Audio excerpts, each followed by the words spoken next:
warahmatullahi wabarakatuh. Perkenalkan, nama saya Nur Syafika dengan NIM 2503010041. Pada kesempatan ini saya akan memberikan sedikit rekomendasi perbaikan kurikulum dari RPP yang saya pinjam. Nah, berdasarkan analisis terhadap dokumen ATP dan RPP yang pada materi mengenalkan dan mempromosikan produk pangan lokal Indonesia, saya memberikan beberapa rekomendasi perbaikan kurikulum agar pembelajaran dapat berjalan lebih efektif, kontekstual, dan sesuai dengan kondisi nyata di sekolah, khususnya di sekolah pesisir. Nah, rekomendasi yang pertama adalah penyesuaian penggunaan teknologi dalam pembelajaran. Dalam RPP yang saya pinjam, pembelajaran sudah mengintegrasikan berbagai media digital seperti Canva, Google Slide, dan aplikasi pengeditan video. Namun, pada kenyataannya, tidak semua sekolah, khususnya di daerah pesisir, memiliki fasilitas yang memadai, seperti jaringan internet yang stabil atau perangkat teknologi yang cukup.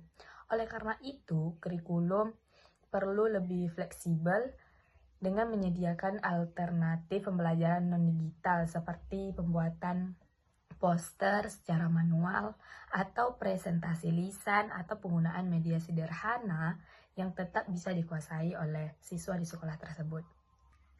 Rekomendasi yang kedua adalah penyederhanaan model pembelajaran berbasis proyek atau project basic learning. Model ini memang sangat baik untuk melatih keterampilan berpikir kritis, kreativitas, dan kolaborasi. Namun, dalam implementasinya seringkali membutuhkan waktu yang cukup lama.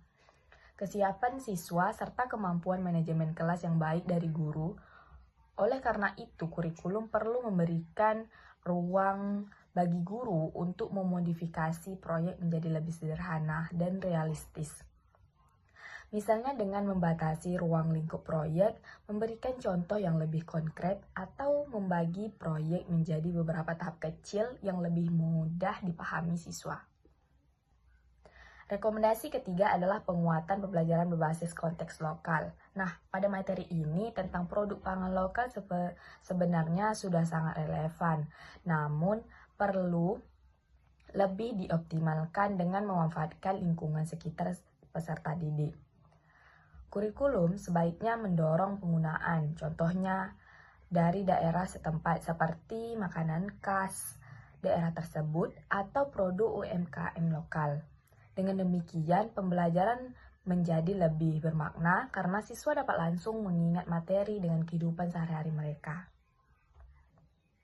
Nah, pada rekomendasi keempat adalah peningkatan peran guru sebagai fasilitator aktif.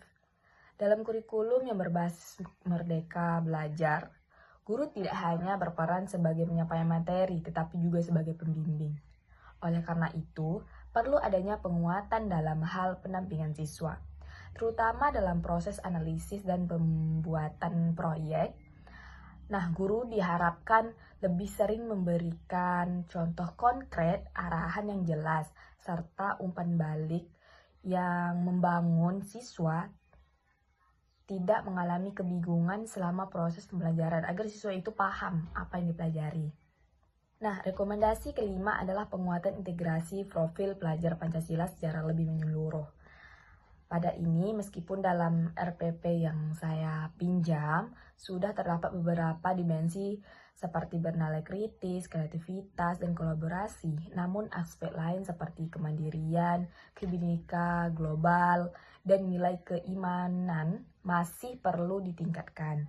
Kurikulum dapat memperbaiki hal ini dengan menambahkan kegiatan refleksi diri, penanaman nilai budaya lokal, serta pembiasaan sikap tanggung jawab dan disiplin dalam setiap kegiatan pembelajaran.